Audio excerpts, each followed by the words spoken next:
नमस्कार, मैं रुपेश कुमार उड़ान आईएएस के ई लर्निंग प्लेटफॉर्म में आप सभी का स्वागत करता हूं। जैसे कि आप सभी को ज्ञात है कि हमारी संस्थान के द्वारा YouTube चैनल पर सीजीपीएससी प्री को लेकर एक वीडियो श्रृंखला चलाई जा रही है, जिसके तहत आज मैं प्राचीन भारतीय इतिहास के महत्वपूर्ण प्रश्नों को लेकर उपस्थित हुआ हूं।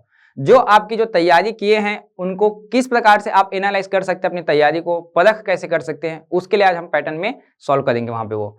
तो आज मैं जो प्रश्न लेकर आया हूं वो प्राचीन इतिहास को लेकर होगा। देखते हैं किस पैटर्न में आ सकता है वहां पे ऐसा करके। ठीक है, तो हम वीडियो की ओर आगे बढ़ते हैं। आप सभी के लिए एक जानकारी देना चाहेंगे, हमारे यहाँ जो सीजी व्यापम है उनके द्वारा एक परीक्षा कैलेंडर जारी किया गया है, वार्षिक कैलेंडर जिसको आप पढ़ते हैं कि वर्ष में कौन कौन से तिथि को क्या क्या एग्जाम होने को संभावना है। तो ये छत्तीसगढ़ के युवाओं के लिए अच्छा सुनहरा अवसर है, एक परीक्षा तिहार है कहीं ना कहीं।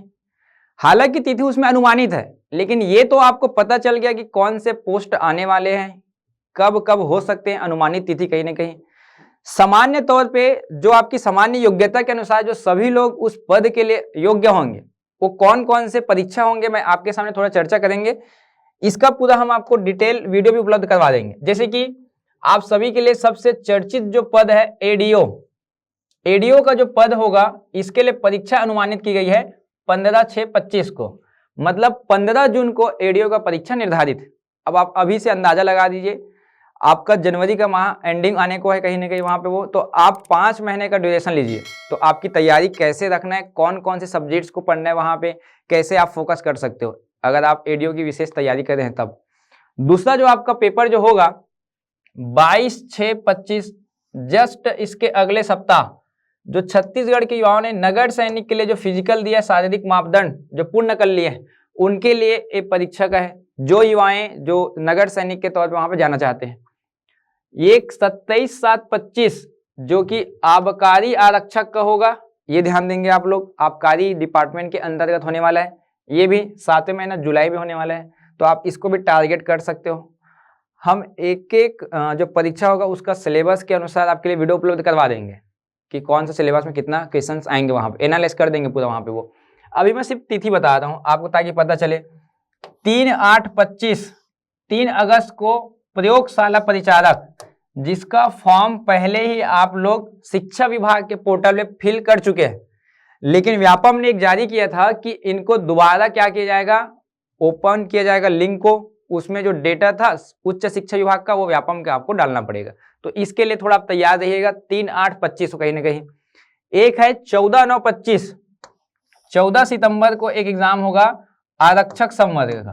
जैसे कि आप सभी अभी जो जीडी की जो तैयारी कर रहे हैं, जिनका फिजिकल मेजरमेंट अभी चल रहा है, शारीरिक मापदंड हो गया है, फिजिकल रनिंग हो गया, वहां पे ऊंची कूद लंबी कूद हो चुका है कंप्लीट, उनके लिए सुनहरा अवसर है। क्योंकि आपको पता है ना, आपका फिजिकल निकल चुका है, अब फिजिकल निकल चुका है तो रिटर्न एग्जाम भी होना है, तो आपके पास लगभग 8 महीने का समय है। आप तैयारी को मजबूत कीजिए। जो पुलिस विभाग में जाना चाहते हैं, बहुत अच्छा खासा पोस्ट था कहीं ना कहीं। एक एग्जाम बहुत चर्चित है 7/12/25, महीने का लास्ट होगा, अमीन पटवारी जिसको आप पढ़ते हो। तो ये 6 जो पद है ये कॉमन लोगों के लिए। अब बाकी उसमें और बहुत सारे पद हैं वहां पे, वो उप अभियंता वाला इंजीनियरिंग डिपार्टमेंट का है, मेडिकल डिपार्टमेंट के है कहीं ना कहीं, वहाँ पे वो कृषि विभाग का है, संचालनालय का कहीं कहीं। तो आप ये जो 6 है इसको टारगेट लेके चलिएगा। आप सभी के लिए हमारे उड़ान आईएएस एकेडमी के द्वारा एक नया बैच भी प्रारंभ किया जा रहा है एडीओ को लेकर। बिलासपुर में भी होगा ये और रायपुर ब्रांच में भी होगा। बिलासपुर का जो आपका एडीओ होगा मुख्य रूप से ये बिलासपुर ब्रांच में चालू होगा 22 जनवरी से सुबह 7 से 10 बजे के बीच होगा, जिसमें आप एडीओ में जो कॉमन सिलेबस अभी तक आप सुने होंगे, छत्तीसगढ़ का पंचायती राज, भारत में आप पढ़ते हो हिंदी व्याकरण, ग्रामीण विकास, एक होता है आपका आजीविका, यही 4 सब्जेक्ट मेन है। इसके अलावा आप थोड़ा सा राज्य व्यवस्था या संविधान की ओर जाते हो कहीं ना कहीं, वहां पे वो ये ऐसे संभावनाएं जताई जा रही है कि इनका जो सिलेबस जो है, जो 150 अंक का था वो 100 होने को है, संभावना है ना। अब वहां पे कितना कितने से आएगा वो आपको नोटिफिकेशन आने के बाद ही पता चलेगा। ये बैच सुबह 7 से 10 है, 22 जनवरी को, ध्यान रखिएगा। विषय विशेषज्ञ के द्वारा वहां पे अध्ययन करवाया जाएगा आप सभी को। वहीं रायपुर की बात करें तो रायपुर में ये जो होगा 22 जनवरी को ही, इसका समय है दोपहर में 11 से 2 बजे के बीच, सुबह 11 से दोपहर 2 बजे के बीच संचालित किया जाएगा।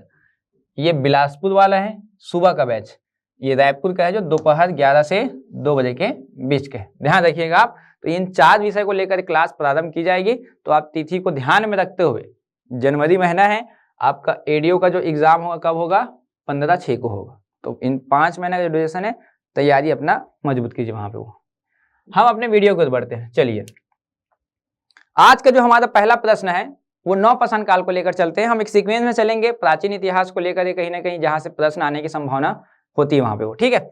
समझिएगा ध्यान से। पहला जो हमारा प्रश्न है, नवपाषाण कालीन गर्त निवास के अवशेष कहां से हमको प्राप्त होता है। यहाँ पे प्रश्न पूछा जा रहा है नवपाषाण काल से।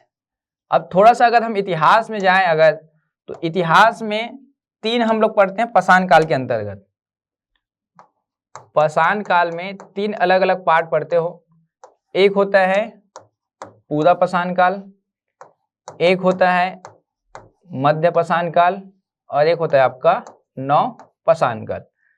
पूरा पाषाण काल में जो मानव था वो केवल शिकार का कार्य करता था, साथ साथ शिकार करने के बाद अपने खाद्य पदार्थ का संग्रहण करता था, वो फूड स्टोरेज।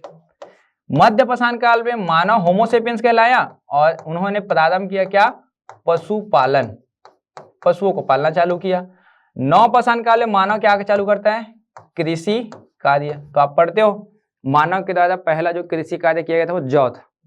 अभी क्वेश्चन आया नव पाषाण काल से ही कि नव पाषाण काल में जो गर्त आवास जो होते हैं, गर्त मतलब क्या होता है, गड्ढा, अर्थात भूमि के नीचे गड्ढा बनाकर निवास स्थान बनाना। क्योंकि हमारे यहाँ एक राज्य पढ़ते हो जम्मू एंड कश्मीर, एक ऐसा प्रदेश है, ठंडा प्रदेश है, तो ये जो ऊपर वाला जो हिस्सा होगा ठंडी हवाएं चलेगी यहाँ पे। तो उन्होंने क्या किया, भूमि के अंदर ही घर बना लिया और वहां पे निवास करना चालू कर लिया। जैसे इस प्रकार से आप देखिए, ये जो हिस्सा है आपका भूमि के अंदर, ये सरफेस है, अंदर गहरा किया और यहाँ पे घर बना के रह रहे वहां पे वो। तो वही पूछा जा रहा है ये गर्त आवास हमको कहाँ से प्राप्त होता है। तो यहाँ पे ऑप्शन देखिए, एक है बुर्ज होम, ये हमारे यहाँ जम्मू एंड कश्मीर में है। एक है गुफ कराल, ये भी जम्मू एंड कश्मीर में है। और यही दोनों बुर्ज होम और एक आपका गुफ कराल क्या है, सही आंसर होगा। कारण हम पढ़ते हैं कि भारत का नॉर्दर्न जो साइड है जम्मू कश्मीर बर्फीला क्षेत्र है और यहीं के लोग क्या करते थे, गर्त आवास बनाकर निवास करते थे। तो ऑप्शन देखिए 1 और 2 सही हो जाएगा आपका, ऑप्शन नंबर डी। महदहा में मुख्य रूप से हमको क्या मिलता है, मानव के कंकाल मिलते हैं और खास तौर पे युगल समाधि वहां पे मिलते हैं, ये भी ध्यान रखेंगे। तो इसका आंसर क्या होगा, 1 और 1 2, थोड़ा ध्यान रखिएगा इसको, ठीक है। इसमें बात करें अगर, थोड़ा सा समझिएगा इसमें, क्वेश्चन अगर पूछा जाता है कि पूरा पाषाण काल में पहला जगह कौन सा जानकारी मिला था, तो हमको पल्लवदम, पल्लवदम से मिलता है, तमिलनाडु से, ये ध्यान रखेंगे।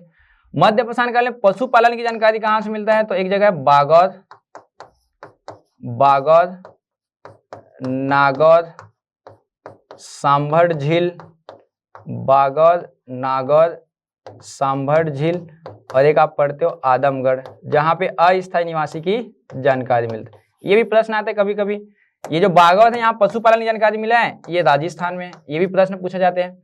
मानव ने कृषि कार्य चालू किया तो सबसे पहला कृषि और स्थायी निवासी ग्रामीण संस्कृति की जानकारी कहाँ से, मेहरगढ़ से। लेकिन भारत में सबसे प्राचीनतम कृषि कहाँ से मिलता है, तब लहुरा देव से, ये ध्यान रखिए, लहुरा देव। वहीं अभी हमने पढ़ा क्या, बुर्ज होम, बुर्ज होम से क्या मिलता है हमको, गर्त आवास, गर्त आवास। इसके अतिरिक्त यही बुर्ज होम से मिलता है मानव और पशु का एक साथ समाधि, मानव और पशु का एक साथ क्या मिलता है, समाधि मिलता है। अब पशु प्रेम को दिखा दे कहीं ना कहीं वहां पे वो, मानव और पशु को एक साथ दफनाया गया है करके वहां पे वो, तो ये ध्यान दीजिएगा आप लोग, बुर्ज होम, लहुरा देव और एक मेहरगढ़। ऐसे प्रश्न कभी कभी उठाया जाता है। तो पूरा, मध्य और एक नवपाषाण काल।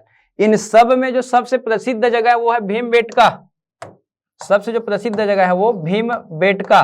और इस भीमबेटका से क्या जानकारी मिला है हमको, रॉक पेंटिंग, शैल चित्र मिलते हैं हमको, शैल चित्र। कहाँ पे है, तो एमपी में एक रायसेन क्षेत्र है, जिला मध्य प्रदेश, यहाँ पे ध्यान रखेंगे, रायसेन जिला मध्य प्रदेश।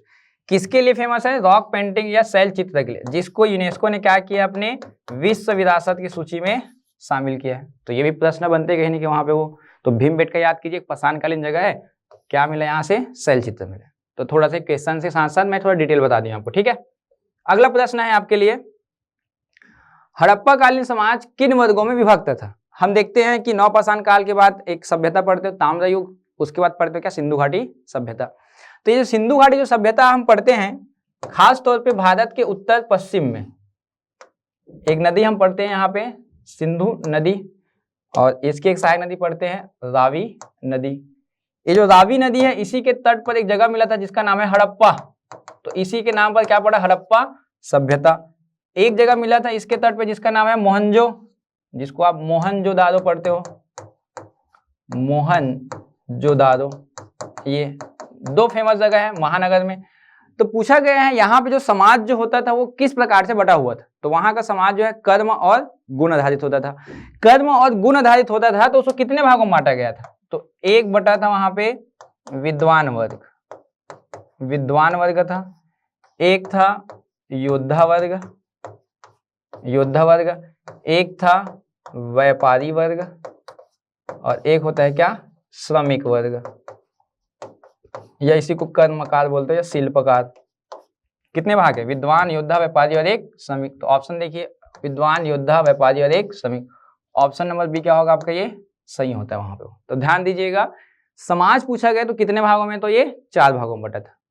कर्म और गुण आधारित ध्यान रखेंगे, बाद में उत्तर वैदिक काल में वंशानुगत हो जाएगा वो, ठीक है। चलिए अगला प्रश्न देखते हैं। सुमेलित की जगह बोला गया है, एक तरफ सूची 1 दिया गया है, एक तरफ सूची 2 दिया गया है। सूची 1 में कुछ कुछ स्थल दिया गया है, हड़प्पा कालीन स्थल है, और कुछ कुछ यहाँ पे दिया गया है क्या? वहां से प्राप्त साक्ष्य बोल सकते हैं इसको। ये जो हड़प्पा है, लोथल, मोहनजोदाड़ो, कालीबंगा। हड़प्पा से क्या मिलता है? तो हड़प्पा से हमको मिलता है R37 समाधि। आप पढ़ेंगे हड़प्पा से हमको मिलता है कब्रिस्तान, जिसका नामकरण क्या किया गया? R37, ध्यान रखिएगा ये। और वहां से जो समाधि जो मिला है, माना जाता है कि जो समाधि का जो ताबूत जो मिला है वो देवदार लकड़ी से बना था कहीं ना कहीं वहां पे वो, लेकिन देवदार लकड़ी इस क्षेत्र में मिलता नहीं है, मतलब बाहर से आया होगा। लोथल से क्या मिला है? लोथल से हमको मिलता है युगल समाधि या युग्म समाधि। उस युगल समाधि को यह भी माना जाता है कि मम्मी प्रथा के तहत दफनाया गया था। एक विशेष प्रक्रिया होती है जिसमें पट्टी में लेप लगाकर उसको दफनाया जाता है। तो A का 3 B का 1, देखिए यहाँ पे A का 3 B का 1। तीसरा देखिए मोहनजो, मोहनजो से क्या मिलता है? नर्तिका की मूर्ति। एक ऐसी नर्तिका की मूर्ति मिला है जो कांच से धातु का है, जिसमें आप साज सज्जा भी देखेंगे कि हाथ में चूड़ी पहने हुए हैं, बाजूबंद में है, कहीं ना कहीं केस सज्जा किया हुआ है कहीं ना कहीं वहां पे वो। तो ये बताता है मनोरंजन के लिए वहां नर्तिका थे यहाँ पे कहीं ना कहीं। कालीबंगा से क्या मिलता है? जुते हुए खेत। कालीबंगा ध्यान रखेंगे ये राजस्थान पे है, और लोथल जो है गुजरात में है, और हड़प्पा वर्तमान के पाकिस्तान, और मोहनजो भी पाकिस्तान में है। तो A का 3 B का 1 और C का 2 और D का 4। ऑप्शन नंबर डी क्या हो जाएगा आपके? सही है। कभी कभी नदी भी पूछा जाता है, ये कौन कौन से नदी के किनारे है, ये भी क्वेश्चन आ चुका है। तो आप हड़प्पा को पढ़ते हो रावी नदी, हड़प्पा को पढ़ते हो रावी नदी, लोथल को पढ़ते हो भोगवा नदी, भोगवा, मोहनजो को पढ़ते हो सिंधु नदी, सिंधु, कालीबंगा पढ़ते हो आप घग्घर नदी। तो ये नदी भी क्वेश्चन आता है कभी कभी, कौन कौन से नदी के तट पर ये स्थल है। तो सुमेलित की जगह आएगा तो वो भी ध्यान रखेंगे आप, ठीक है। चलिए अगला प्रश्न देखते हैं। सूची 1 को सूची 2 से यहां भी मिलाइए बोला है, और सूचियों के नीचे कूट कर सही उत्तर का चयन कीजिए। एक तरफ सूची 1 दिया, सूची 2। यहाँ पे एक जगह का नाम दिया मांडा, एक है दैमाबाद, कालीबंगा, और एक है राखी कड़ी। मांडा की बात करें तो जम्मू एंड कश्मीर में है, A का 3, दैमाबाद महाराष्ट्र में है, B का 4। तो देखिए A का 3 B का 4। कालीबंगा अभी मैंने बताया कहाँ पे है? राजस्थान में है, C का 1। राखीगढ़ी कहाँ पे है? हरियाणा पे है। तो ये जो हिस्सा है आपका आंसर क्या हो जाएगा? ये सही। राखीगढ़ी को ध्यान दीजिएगा, ये भारत में सिंधु घाटी सभ्यता का सबसे बड़ा क्षेत्र है। सेकंड नंबर पे धौलावीर आता है, तो वहां से भी प्रश्न बन सकते हैं, तो ये भी ध्यान रखेंगे। तो इसका सही आंसर क्या होगा? ये सी होगा। चलिए हमारा अगला प्रश्न है, निम्नलिखित में से कौन से लक्षण सिंधु सभ्यता के लोगों का सही चित्रण करता है? बोले सिंधु घाटी सभ्यता का ना। पहला, उनके विशाल महल और मंदिर होते थे क्या?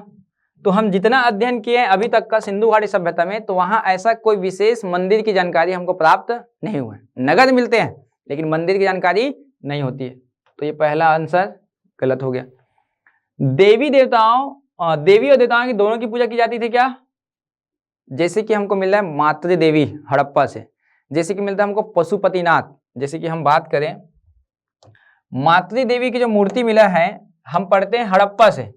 हड़प्पा से एक ऐसी मूर्ति है जो स्त्री के गर्भ से पौधा निकलते दिखाया गया है। स्त्री के गर्भ से पौधा निकलते दिखाया गया है, मतलब पृथ्वी माता से तुलना किया गया है और बोला गया पृथ्वी की देवी या उर्वरता की देवी, मतलब मातृ देवी कहीं ना कहीं यहाँ पे हड़प्पा से मिला है, एक देवी है।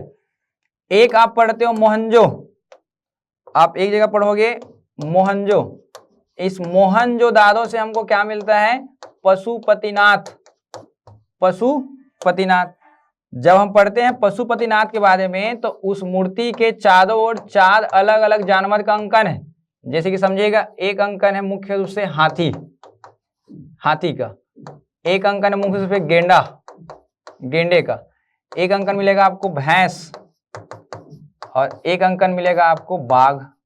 साथ साथ जो मूर्ति है उसके नीचे वाले हिस्से में 2 हिरन भी है। अब देखिए इतने सारे पशु है, तो अब पशुओं के देवता कौन होते हैं? पशुपतिनाथ। तो क्वेश्चन आता है मोहनजो से क्या मिला था?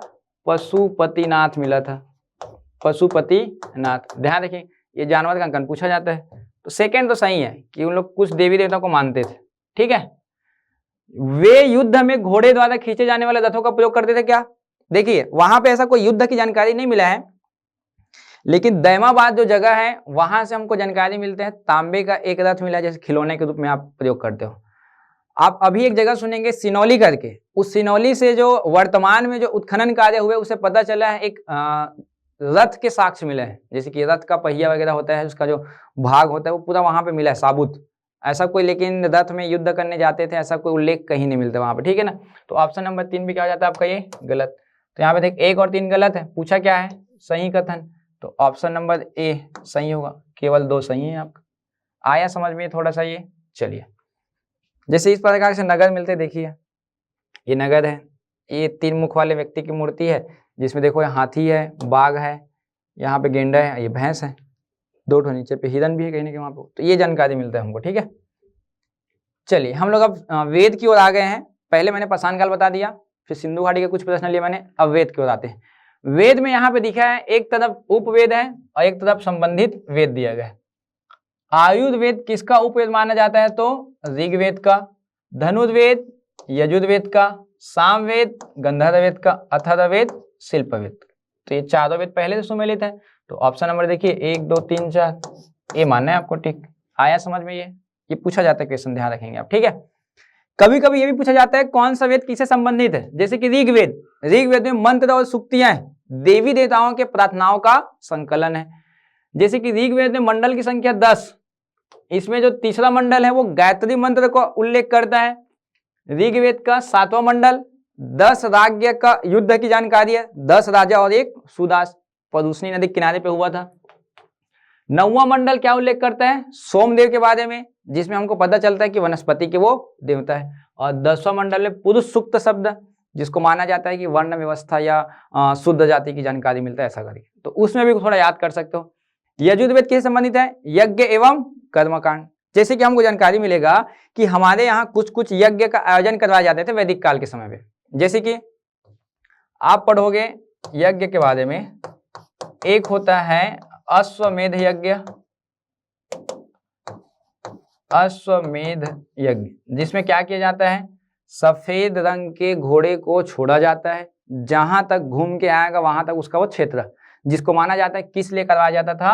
राज्य विस्तार हेतु, राज्य विस्तार हेतु। जैसे कि आप रामायण या महाभारत में देखे होंगे, सेम वही है, जिसको लव और कुश रोके थे, ये वही वाला है। दूसरा देखिए राजसूय यज्ञ। राजसूय यज्ञ क्यों होता है? शौर्य का प्रदर्शन करने, शौर्य प्रदर्शन हेतु करते हैं, जैसे कि राज्याभिषेक जब कराया जाता है तब। और एक होता है वाजपेय यज्ञ, ये खान पान से संबंधित है, इसमें क्या होता है? रथ दौड़ होता है, ये भी ध्यान रखिएगा। ये तो कुछ कुछ यज्ञों की जानकारी कौन सा वेद देता है हमको? यजुर्वेद। और जिसमें जो मंत्र है उस मंत्रों को बोला जाता है युजुष।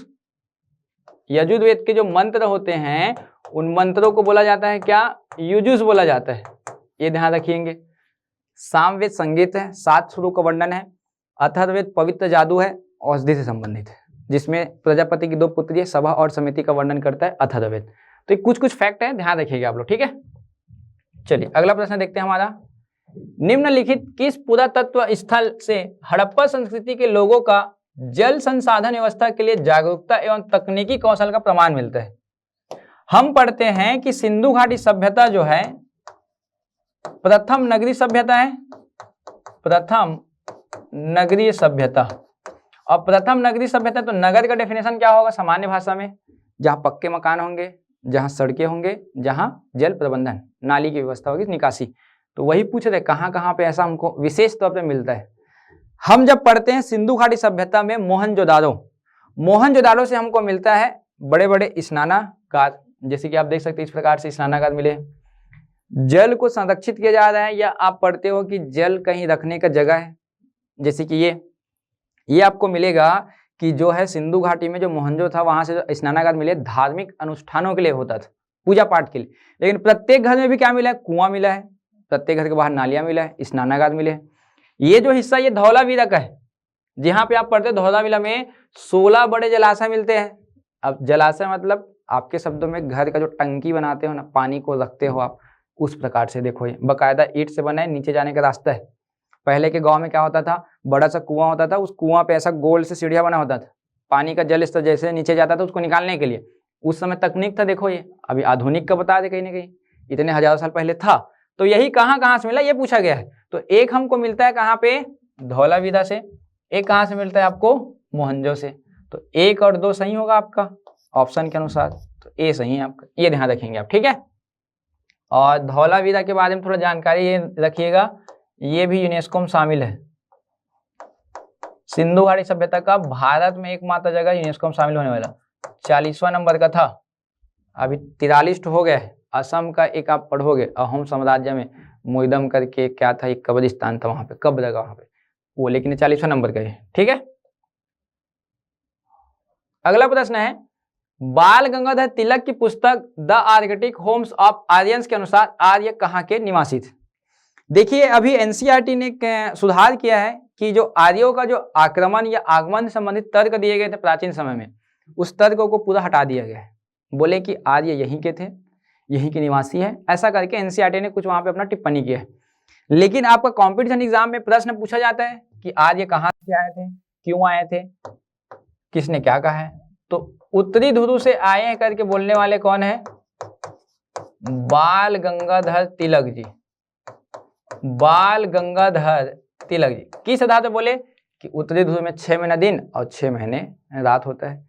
एक बोलते हैं कि लोग तिब्बत से आए हैं, और तिब्बत से आए करके कौन बोले? दयानंद सरस्वती जी, शारीरिक बनावट के आधार पे दयानंद सरस्वती जी। एक बोलते हैं यूरोप से आए हैं, और यूरोप से आए करके कौन बोले? William Jones. एक बोलते हैं मध्य एशिया से आए हैं, मध्य एशिया। अब मध्य एशिया से आए करके कौन बोल रहे हैं? Max Muller. ये भाषा के आधार पे बोले और ये देवताओं के आधार। देखिए तर्क अलग अलग है सबका कहीं ना कहीं वहां पे। तो यहाँ पे आंसर क्या होगा? उत्तरी ध्रुव होगा, ठीक है। चलिए अगला प्रश्न देखते हैं। बुगाज कोई महत्वपूर्ण स्थल है क्योंकि, यहाँ बुगाज कोई के बारे में पूछा जा रहे हैं। एक्चुअल में आप पढ़ते हो बुगाज कोई अभिलेख जहां से मिलता है। पहले आप किताबों में पढ़े सीरिया नामक क्षेत्र है, लेकिन अभी देखोगे तो तुर्की वाला क्षेत्र है वहां पे। वो ये जो बुगाज कोई जो अभिलेख है ये 1400 ईसा पूर्व का है, बहुत प्राचीनतम अभिलेख है 1400 ईसा पूर्व में, जिसमें जानकारी मिलता है कि दो समुदाय थे, एक का नाम है हित्ती और एक का नाम है मितंती। हित्ती और मितंती दोनों के मध्य जब युद्ध हुआ था, यहाँ के दोनों राजा थे अलग अलग, दोनों के मध्य युद्ध हुआ तो युद्ध समाप्ति हुए क्या हुआ? एक संधि हुआ। युद्ध के लिए क्या होता है? संधि। और उस संधि में अपने देवता का शपथ लेते हैं। जैसे कि युद्ध समाप्त जब किया जा रहा है तो उस युद्ध में समाप्ति के लिए संधि किया जा रहा है, लेकिन शपथ किसके नाम पे लेता है? अपने देवताओं के नाम पर। और देवता का नाम क्या क्या था? उस देवता का नाम था इंद्र, वरुण, मित्र और एक देवता का नाम है नासत्य। ये जो 4 देवता है, यही चारों देवता की जानकारी कहाँ मिलता है? बुगाज कोई अभिलेख में। और यही जो 4 देवता है आपको मिलेगा क्या, वैदिक में कहीं ना कहीं वहां पे वो तो कंपेयर किया जाता है वहां पे वो। तो ये ध्यान रखेंगे, ये बुगादि अभिलेख क्यों महत्वपूर्ण है, तो यहाँ से प्राप्त अभिलेख में वैदिक देवताओं के नाम का क्या मिलता है, उल्लेख मिलता है। आया समझ में ये, तो ऑप्शन नंबर बी क्या हो जाएगा, ये सही हो जाएगा ये, ठीक है। चलिए नेक्स्ट प्रश्न देखते हैं। निम्नांकित कथनों का विचार करें और चैत्य और विहार में क्या अंतर है, इसे चुने बोल रहे हैं। तो चैत्य और जो विहार है वो बौद्ध धर्म से संबंधित है। हम पढ़ते हैं बौद्ध धर्म के बारे में, बौद्ध धर्म, तो बौद्ध धर्म के संस्थापक कौन है, गौतम बुद्ध। माना जाता है कि बौद्ध धर्म में एक शब्द होता है चैत्य, जो होता है पूजा स्थल, पूजा स्थल, और एक होता है विहार, जो होता है बौद्ध भिक्षु या बौद्ध अनुयायियों के निवास स्थान, निवास स्थान होता है, ये ध्यान रखिएगा, ठीक है, निवास स्थान। तो चैत्य पूजा स्थल है, विहार क्या है, एक निवास स्थान है। तो ऑप्शन देखते हैं, चैत्य पूजा स्थल है जबकि विहार क्या है, निवास स्थान है। जैसे कि आप ये फोटो देखिए, मैं एक फोटो लिया हूँ आपको, अजंता की गुफा, महाराष्ट्र में पढ़ते हो, पूरा बौद्ध धर्म समर्पित है, 29 गुफाएं हैं, वहाँ पे काफी सारे चैत्य हैं जो उनके निवास स्थान के लिए बनाए गए थे। एक आप पढ़ते हो क्या, इस प्रकार से, सॉरी ये विहार है, ठीक है, और ये क्या है, चैत्य है, उनका पूजा स्थल है, ये स्तूप है, इसके चारों क्या करते हैं उन लोग, प्रदक्षिणा करते हैं। ये बौद्ध धर्म का क्या है, एक पूजा स्थल है। तो ध्यान रखेंगे, चैत्य पूजा स्थल है और विहार क्या है आपका, ये निवास स्थान है, ठीक है। नेक्स्ट, निम्नलिखित 4 स्थानों में हुई बौद्ध संगतियों का सही काल अक्रम जमाइए बोला है। बौद्ध संगति, गौतम बुद्ध की जब मृत्यु होती है 483 ईसा पूर्व में, गौतम बुद्ध की मृत्यु कब हुआ, 483 ईसा पूर्व, कहाँ पे होता है, तो कुशीनगर में। जब उनकी जब मृत्यु हुआ तो मृत्यु के बाद उनके धर्म को आगे संचालन करने के लिए सभा का आयोजन होता है। पहला होता है 483 ईसा पूर्व में, दूसरा होता है 383 ईसा पूर्व में, तीसरा होता है 251 ईसा पूर्व में, और एक होता है प्रथम सदी पे। प्रथम सदी पे कहाँ कहाँ आयोजन किया गया, तो पहला हुआ कहाँ पे, राजगृह में, राजगृह। दूसरा कहाँ पे हुआ, पाटलिपुत्र से पहले वैशाली में, वैशाली। तीसरा कहाँ पे हुआ, पाटलिपुत्र में, पाटलिपुत्र में। चौथा कहाँ हुआ, कुंडलवन कश्मीर, कुंडलवन कश्मीर में। कोई ना कोई अध्यक्षता करने वाला होगा, तो राजगिरी की अध्यक्षता करने वाले कौन थे, महाकश्यप, महाकश्यप। एक थे सबाकामी, सबाकामी। एक होंगे यहाँ पे मोगलीपुत्तिस, मोगलीपुत्तिस, और एक होंगे आपके कौन, वसुमित्र। ये ध्यान रखेंगे, सुनेंगे ध्यान से। ये बौद्ध संगति का समय है 483, 383, 251 प्रथम सदी। ये स्थान है राजगिरी, वैशाली, पाटलिपुत्र, कुंडलवन, कश्मीर। ये क्या है, उनके अध्यक्ष करने वाले लोग हैं, बौद्ध भिक्षु हैं, महाकश्यप, सबाकामी, मोगलीपुत्तिस और ये वसुमित्र। जिस समय आयोजन किया कोई ना कोई राजा होगा, तो इस पहले वाले में राजा कौन होते हैं, अजात शत्रु, अजात शत्रु। ये वाले होते हैं कालाशोक, इसमें से काला शोक। इसमें कौन थे, अशोक, अशोक। और लास्ट में कौन होते हैं, कनिष्क। तो प्रश्न ये भी पूछा जाएगा कौन सा बौद्ध संगति किनके समय हुआ है। तो ये मैं चारों चीजें बता दी हूँ आपको, ध्यान रखेंगे। और इसमें क्या पूछा है, क्रम पूछा है। पहला कहाँ पे हुआ, राजगिरी, 2। दूसरा कहाँ पे हुआ, वैशाली। तीसरा कहाँ पे हुआ, पाटलिपुत्र। चौथा 3, 2, 1, 4, 3, ऑप्शन नंबर डी। आया समझ में ये। तो ध्यान रखिएगा, प्रश्न को समझना है पहले, फिर लिखना है वहां पे वो, ठीक है। ये आप थोड़ा सा नोट कर लीजिएगा, ये क्वेश्चन बनेगा आपको यहाँ से, ठीक है। अगला प्रश्न देखते हैं। वह कौन सा विवाह है जिसमें वधु मूल्य के रूप में कन्या का पिता एक जोड़ी बैल और गाय प्राप्त करता है, मतलब गोधन प्राप्त करता है। मतलब वर जो है वधु के पक्ष को, मतलब वधु के पिता को क्या दे रहे हैं, एक जोड़ी गोधन दे रहे हैं, गोधन। ध्यान देखिए, वर पक्ष दे रहा है किसको, वधु को। अब पूछा जाए कौन सा विवाह होता है करके, तो आप जब वेद पढ़ते हो वैदिक काल, तो वैदिक सभ्यता में एक आप पूर्व वैदिक काल पढ़ते हो और एक पढ़ते हो उत्तर वैदिक काल। पूर्व वैदिक काल में दो प्रकार के विवाह होते हैं, एक होता है अनुलोम विवाह और एक होता है प्रतिलोम विवाह। अनुलोम विवाह में क्या होता है, जब वर जो है उच्च वर्ण का होता है और वधु जो है निम्न वर्ग का होता है। इसमें जस्ट उल्टा, वर निम्न होगा और वधु जो है उच्च होता है। अब इसका निदान कैसा होता है, गाय की संख्या के आधार पर ये किया जाता है। ये पूर्व में होता है। उत्तर में 8 प्रकार के विवाह है, जिसमें समाज में स्वीकृत है 4। समाज में स्वीकृत कौन कौन सा है सुनिएगा। सबसे पहला होता है ब्रह्म विवाह, जो समान वर्ण में होगा। दूसरा होता है देव विवाह, जो पुरोहित के द्वारा कन्यादान किया जाएगा। जो कन्यादान प्राप्त करता है कौन, पुरोहित। ब्रह्म विवाह में समान वर्ण। देव विवाह क्या होगा, कोई पुरोहित को जब कन्यादान दिया जाता है फिर वो विवाह होता है, उसको बोला जाता है देव विवाह। एक होता है आर्ष विवाह।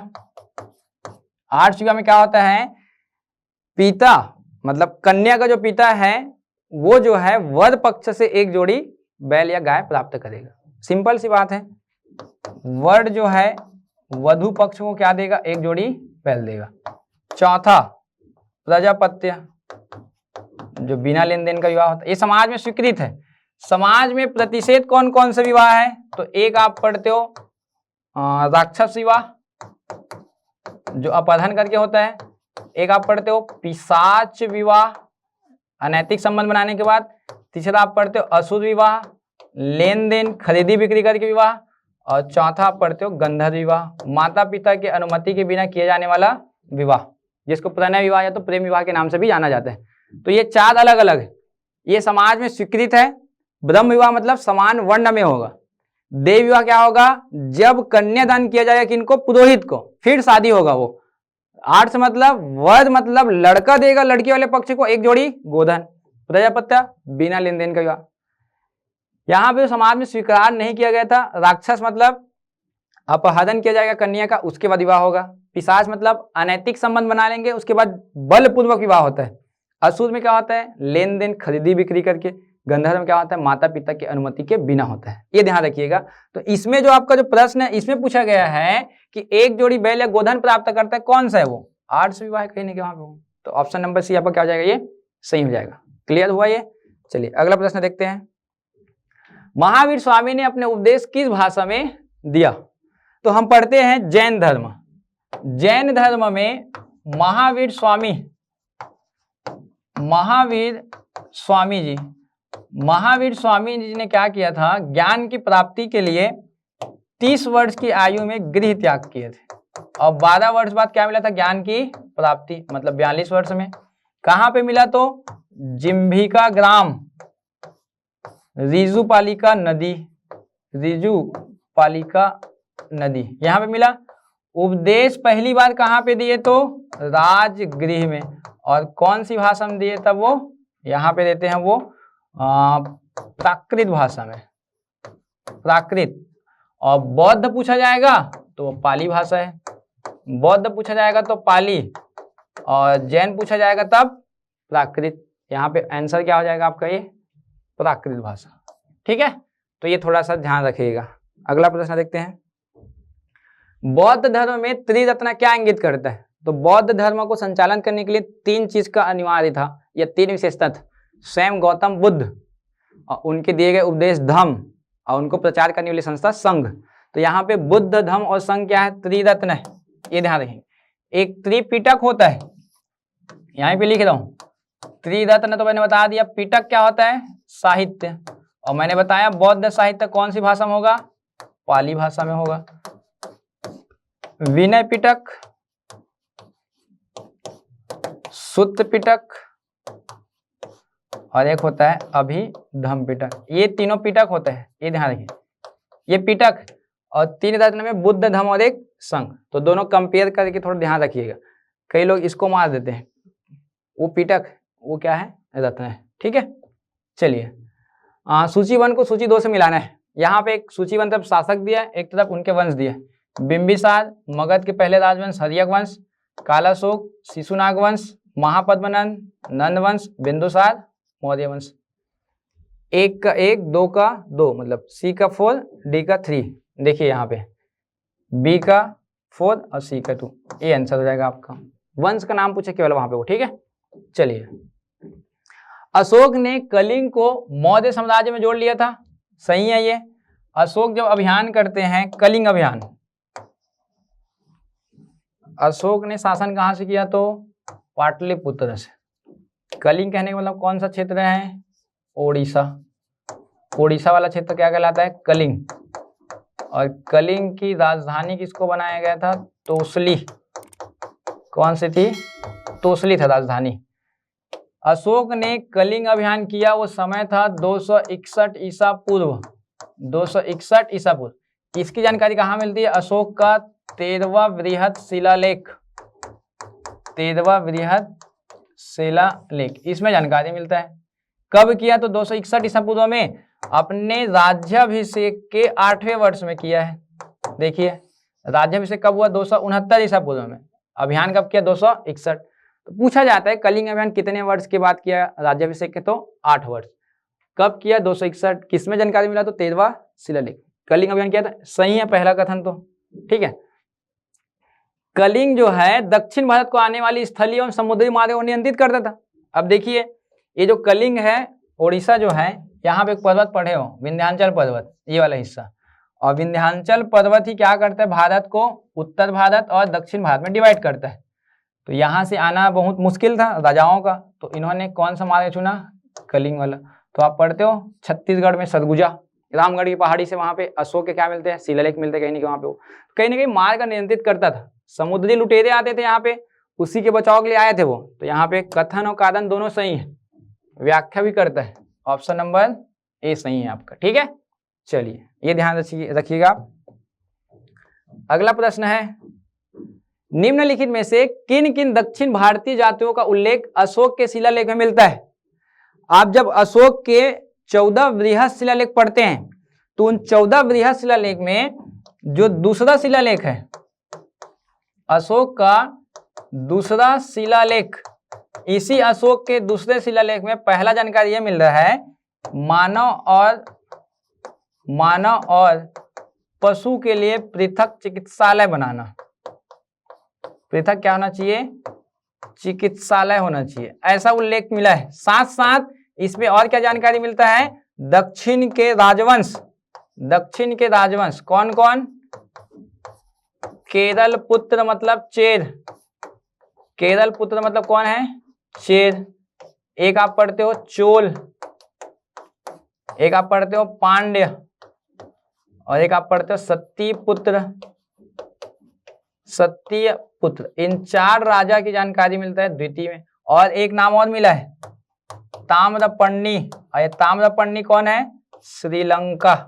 यही कौन है, श्रीलंका। तो देखिए श्रीलंका के राजा जब आते हैं अशोक के पास, तो बौद्ध स्तंभ बनाने के लिए बात करते हैं, ऐसा कुछ उल्लेख मिलता है वहां पे।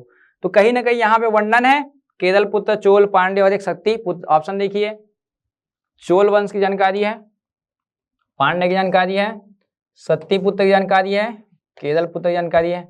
1 3 4 5 ऑप्शन नंबर देखिए 1 3 4 अशोक के द्वितीय शिलालेख में मिलता है, ध्यान रखेंगे आप। ठीक है ना, ये जानकारी है। चलिए अगला प्रश्न देखते हैं। यहाँ पे फोटो देख सकते हो आप लोग, ये जो हिस्सा है जो कलरफुल है, ये मौर्य अंपायर है, मतलब जहाँ पे अशोक का शासन। आज भी देखो ये दक्षिण वाला जो हिस्सा है, ये कलरफुल अलग से किया है, सत्यपुत्र, चोल, पांड्य और एक केरल पुत्र। मतलब ये वाला जो कलर अलग से दिखाई दे, उसके अंदर था जब अशोक थे वहां पे। ठीक है, अलग से। हाँ, अगला प्रश्न समझिएगा।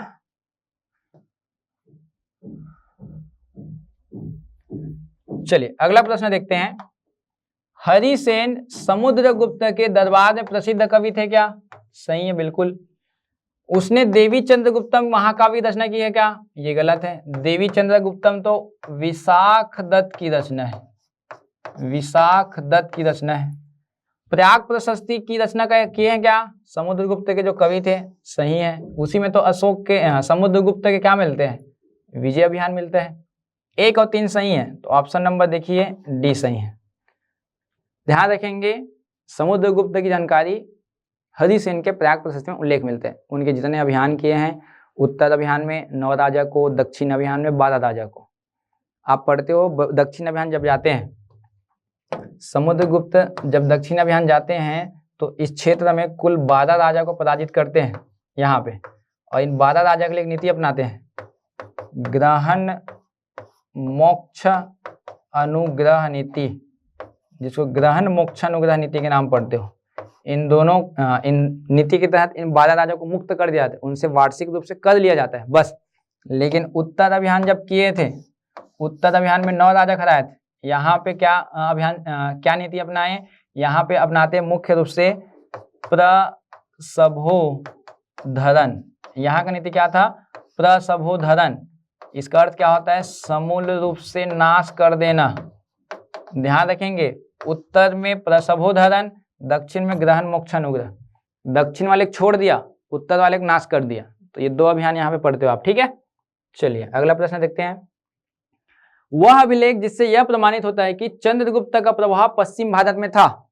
हम पढ़ते हैं चंद्रगुप्त मौर्य के बारे में कि उन्होंने जब अभियान चलाया तो आप पढ़ोगे कि उत्तर पश्चिम में 305 ईसा पूर्व, 305 ईसा पूर्व में सेल्यूकस निकेटर को पराजित किए हैं।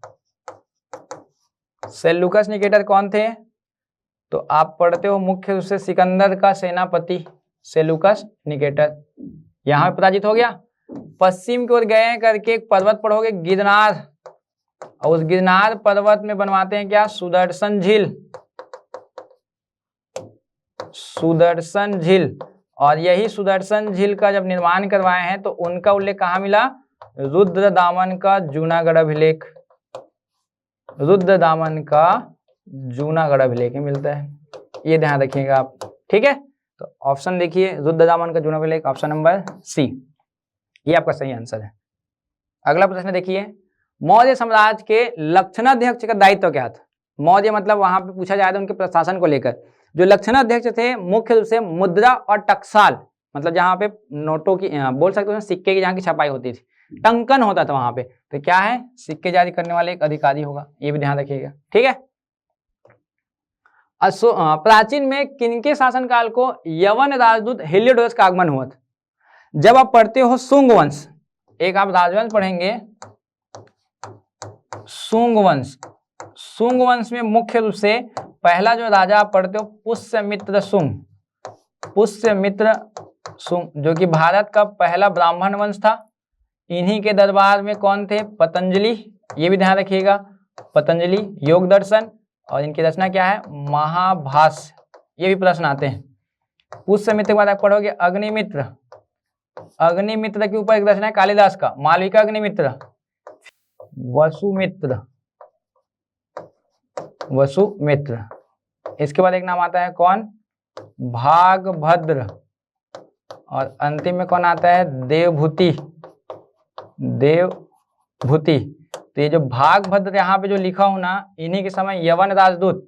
कारण क्या है? वसुमित्र के समय कौन आया था? मिनांडर, और मिनांडर कौन थे? यवन से थे। मिनांडर और नागसेन के मध्य वार्तालाप हुआ है, मिनांडर और नागसेन के बीच। जो ग्रंथ आप पढ़ते हो मिलिंद पन्हो, मिलिंद पन्हो, ये वही ग्रंथ है। और इसी का राजदूत आया कौन? Heliodorus, Heliodorus. और ये हेलियोडोरस जब आता है तो उसमें भारत में चल रहा था भागवत धर्म, उस भागवत धर्म से क्या हुए? प्रभावित, और स्तंभ बनवाया कौन सा? गरुड़ स्तंभ। कहाँ पे बनवाया? तो विदिशा, मध्य प्रदेश, बेसनगर पे। सुनेंगे ध्यान से। शुंग वंश में कौन है? पुष्यमित्र शुंग, जिन्होंने क्या किया था? मौर्य वंश के अंतिम राजा बृहदत्त की हत्या किया था, और अपने नाम पे एक वंश बसाता है, कौन सा? एक शुंग वंश। इन्हीं के दरबार में कौन थे? पतंजलि थे। पतंजलि की रचना क्या है? महाभाष्य। साथ साथ अग्निमित्र की जानकारी कहाँ से मिलता है? तो कालिदास की रचना मालविका अग्निमित्र। वसुमित्र के समय कौन आए थे? मिनांडर। किनके साथ वार्तालाप हुआ है? नागसेन। तो एक ग्रंथ आप पढ़ते हो मिलिंद पन्हो, मिलिंद मतलब वही मिनांडर है, पन्हो मतलब प्रश्न। भागभद्र के समय कौन आया? इसी का राजदूत हेलियोडोरस। हेलियोडोरस भागवत धर्म से प्रभावित होता है और स्तंभ बनवाता है कौन सा? गरुड़ स्तंभ। इसी गरुड़ स्तंभ में पहली बार जानकारी मिला तक्षशिला शब्द का। इसी गरुड़ स्तंभ में पहली बार जानकारी मिला वासुदेवाय नमः। आप सोच सकते हैं इतने प्राचीन काल समय है और शिलालेख में लिखा है वासुदेवाय नमः, शुरुआत वहीं से हो रहा है। तो वासुदेवाय नमः कौन? भागवत धर्म की बात कर।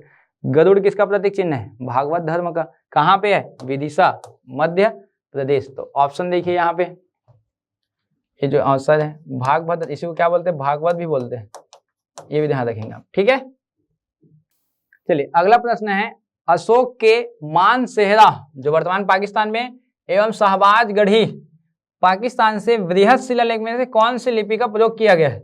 तो हम पढ़ते हैं अशोक के अन्य शिलालेख में, ये जो भारत के बाहर जो क्षेत्र है मानसेहरा और एक यहाँ पर कौन सा? एक शहबाजगढ़ी, दोनों में खरुष्टी लिपि मिलता है, ध्यान रखें, खरुष्टी लिपि।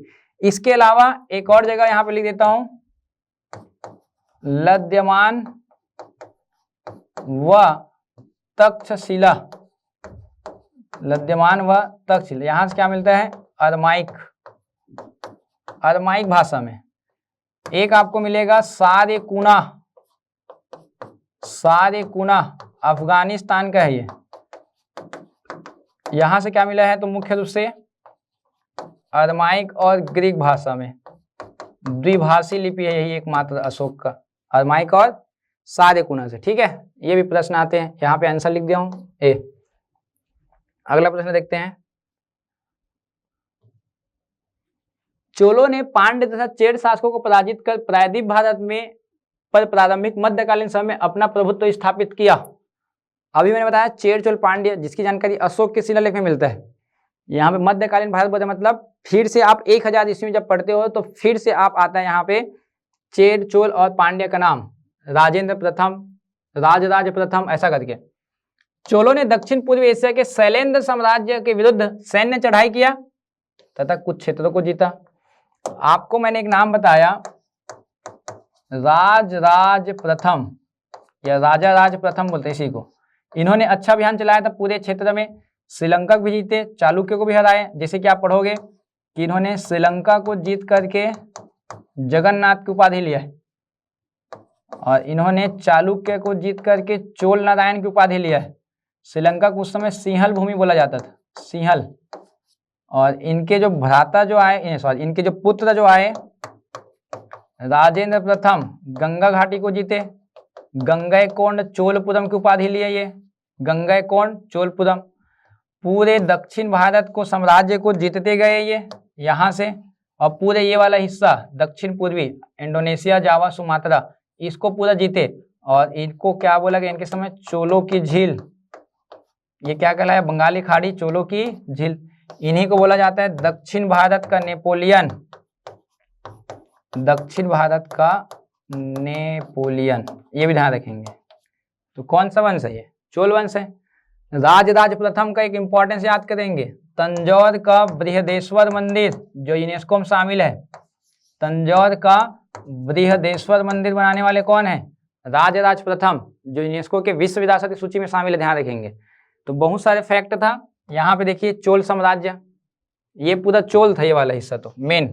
फिर इसका विस्तार देखो, कलिंग, उड़ीसा, यहाँ पे कौन सा? ये बंगाल, म्यांमार वाला हिस्सा, अंगोर, यहाँ पे देखिए पूरा ये अंडमान निकोबार वाला हिस्सा आपका कहीं ना कहीं, इंडोनेशिया, जावा, सुमात्रा, यही पूरा क्षेत्र क्या है? चोल का साम्राज्य था। हालांकि आप इनके बारे में उतना अध्ययन नहीं कर पाते हो क्योंकि हमारे यहाँ थोड़ा सा क्या हो गया है, चोलों के बारे में इतिहास को थोड़ा सा नीचे किया गया है। इसका बहुत बड़ा साम्राज्य था, ध्यान रखेंगे आप। ये पूरा देखिए यहाँ से पूरा हिस्सा क्या है? चोल साम्राज्य है। जिस समय चोल यहाँ पे राज कर रहे थे उस समय यहाँ पे एक शैलेंद्र साम्राज्य था, और शैलेंद्र साम्राज्य ने एक बोरोबुदुर, जावा पे एक क्वेश्चन आ चुका है ना, जावा पे एक बौद्ध स्तूप बनाए थे, बोरोबुदुर, ये ध्यान रखेंगे, बोरोबुदुर बौद्ध स्तूप ये है। बौद्ध स्तूप, मतलब कौन से धर्म का प्रभाव था वहां पे? बौद्ध धर्म का प्रभाव था। इसके अलावा एक और पढ़ते हो, कंबोडिया में अंगोर वाट मंदिर, जो आप सुने होंगे कि 8वें अजूबे में उसको शामिल किया गया है, तो काफी चर्चित है, ध्यान रखेंगे ये वाला पूरा क्षेत्र।